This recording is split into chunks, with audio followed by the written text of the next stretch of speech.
Шариатта кайсы нерсе арам деп билинет? Ачык түрдө билиңиз. 5 нерсе бар. Мақасиду шариа дейт, даруратул хамс дейт, дарурият. Негизги шариаттын 6 жана 5 түркүгү. Дават 6 сыпат дейбиз го. Анан алымдар сону түзүп берген. Астагфирулла, это же бидат же, какой там 6 сыпат? Есть хадис, есть аят деп. Көп сыпаттар бар. Ал байкуш сиз экөөбүздүн абалыбызга жараша түзүп берген да. Ол учуп кетсеңиз 60 сыпатка деле амал кыла бериңиз. Байкуш эң ылдый кабалды этип аркалуу болот да. Динибиздин түркүгү 5өө болот. Негизги өзөгү 5өөнө барып такалат. 5 нерсени сактоо. Дин, көңүл буруңуз. Диндин экинчи бир аныктамасы адамды сактоо болот. Адамды сактоо үчүн дин берилген. Адам бул эң баш экен. Жанагы эмнеге кызыксаң ошону мисал кыла бересиң да туурабы? Машинаны мисал кылып кетейин эми. Онаны рулун ушинтип коюп койсоңуз ал эч качан түз кетпейт ал. Сөзсүз бир тарапка кыйшайып, ооп кете берет ал. Кудум адам баласы дагы Алла Таала акыл берип, акыл бергендейин да пайгамбар, элчи, ыйык китептерди түшүрүп жөнөтпөгөндө, адам ошентип багытынан жазып, сол тарапка кете бермек да, шайтанды жана нафсисине ээрчипчи. Дин адамды сактоо үчүн түшкөн. Адамдын жашоосун, үй бүлөсүн сактоо. Жанагы биз айтып аткан 5 нерсе, ошол динибизди сактала турган негизги нерселер. Биринчи, хифзуд-дин, динди сакташ керек болот. Динди сактоо, динге зыян келтирген нерсенин бардыгы арам болот.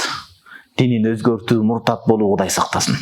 Динди сактоо. Андан кийин экинчи, хифзун нафс, адам өзүнүн жанын сакташ керек. Жан ушунчалык ыйык болот, адамдын жаны. Бирөөнү жазыксыз өлтүрсө, бүткүл адамды өлтүргөндөй күнөөгө батат. Курандын аяты менен. Бирөөнү сактап калса себепкөр болот. Сактоочу Алла Таала бүткүл адамды сактагандай сооп берилет ал адамга. Бул жерде жан маселесине келгенде бул капыр, бул мусулман делбейт. Алла Таала жаратуучуга карайсыз. Аллах жаратып атабы? Ошон үчүн пайгамбарыбыз саллаллаху алейхи вассалам бул окуяны Ханафи фикх китепте Халаби Кабир деген китепте келет. Ибрахим Халаби чоң алым. Ошол китепте айтат жаназа маселесинде. Пайгамбарыбыз саллаллаху алейхи вассалам жөөттүн жаназасын алып бара жатты эле, денесин ордунан тургузатты дейт. Сизге душмандык билип туруп, анык пайгамбар экениңизди, акыйкатка жетип туруп, тоң моюндук кылып, көрө албастын айынан душмандык кылган адамга да урмат, таазим көрсөтөсүз дегенде. Алейсат нафсан, Кудай жараткан жан эмеспи дейт. Мен мунун жан экендигин урматтап турдум дейт да. Анын жөөт же башка экендигин эмес дейт.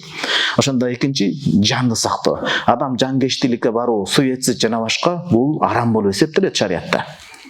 Үчүнчү кезекте хифзул акыл, акылды сактоо.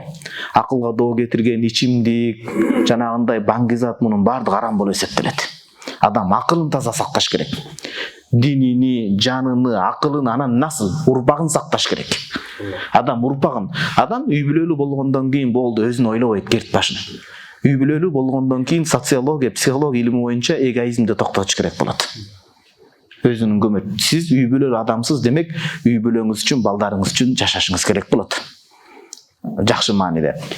Демек зина, үй бүлө төшөктү кирдеткен, ала жипти аттаган, аягы суюктуктун бардыгы арам болуп эсептелет шариатта. Анан жана 5 нерсе болот. Ушул жерден кээ бир адамдар урпакты сактоого бир нерсени кошуп ишет.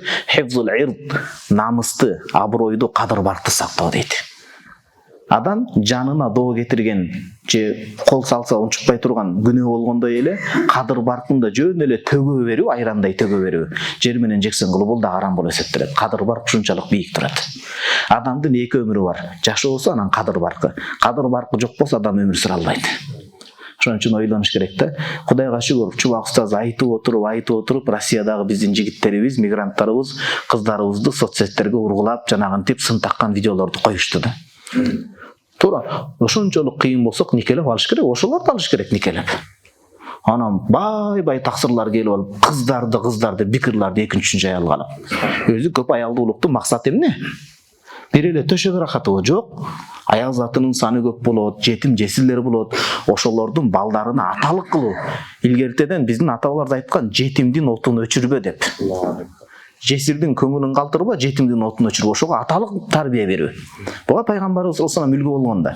Ошол ата текти сактоо. Анан өткөн сабактарда айтканбыз, кыз кишинин караңызчы, баары эле аял затынын орду бийик да.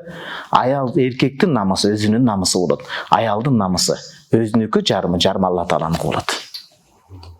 Эмне үчүн зина арам болот? Зинанын түпкү арам болгон себеби өзүнүн эле эйлик кылган намысын жер менен тепсегендиги үчүн эмес, Аллахка тиешелүү болгон намысты дагы бул тыткылап жок кылгандыгы үчүн.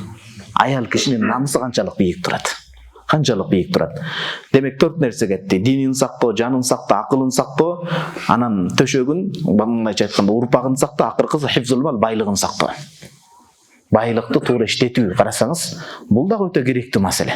Кудайым буйрса, кышында келип калсак Египеттен, Кудай амандык сапар берип, кышында ошол ислам экономикасы, соода сатык сабак кылабыз, Кудайым буйрса.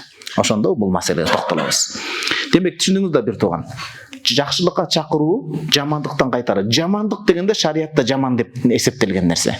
Биз санап өткөн 5 нерсеге коркунуч туудурса, ушул сакталбай кала турган болсо, ошол жамандык болот. Адамдын динине коркунуч туулуп атса, бул жамандык болот. Адамдын өмүрүнө коркунуч туулуп атса, бул жамандык болот. Аны алдын алыш керек. Адамдын акыл эсине, адамдын урпагына жамандык кете турган болсо, бул кең куйт да. Медицинанын тилинде адам баласы уурулугун токтотпосо, зинакорлугун токтотпосо, алдамчылык, митам, каразгөй, өзүмчүлдүгүн токтотпосо, бул тукум куйт кадимгидей генетика аркылуу. Сиз өзүңүз деле эмес, бир канча урпагыңыздын шоруна калып кетип атасыз. Сиз эмес, каршы ракеда ар жактагы. Анан акыркысы ошол байлык маселеси. Адамдын байлыгына дагы доо кетире турган болсо, бул сактан уруксат берилет. Бирөөнүн байлыгына кол сала турган болсо. Я Расулулла, мен байлыгымды коргоп жатып жан берсем не болот? Мен кутила дуна мали фа хуа шахид болот. Каңыз тақсырайты шейит болот деп зура деп өлүп кете бербеш керек азмолак акчаганан.